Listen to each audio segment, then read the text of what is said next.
একবার পড়তে বসে পুরো অধ্যায় মুখস্থ করতে চাইলে শুধু পড়া নয়, চাই ব্রেন হ্যাক। প্রথমে অধ্যায়টা স্ক্যান করে দেখো, শিরোনাম, সাবহেডিং, চিত্র আর ডায়াগ্রাম।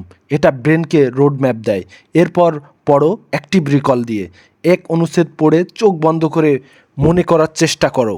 এরপর ফ্লো তৈরি করো, যা পড়েছো তা গল্পের মতো সাজাও, কারণ মস্তিষ্ক গল্প সহজে ধরে রাখে। এবার মনে রাখার জন্য তুমি একটা মাইন্ড ম্যাপ বানাও, শব্দ নয়, চিত্র সংকেতে। সর্বশেষ 5 মিনিট নিজেকে বোঝাও যেন তুমি তোমার শিক্ষক। এভাবে পড়লে এক বসাতে পুরো অধ্যায় শেষ হয়ে যাবে, যেটা তোমার ব্রেনের হাড্ডিতে ঢুকে যাবে। মুখস্থ নয়, শিক্ষক হও নিজেরই। এমনই হ্যাক পেতে সাবস্ক্রাইব করো এবং আমাদের সাথেই থাকো।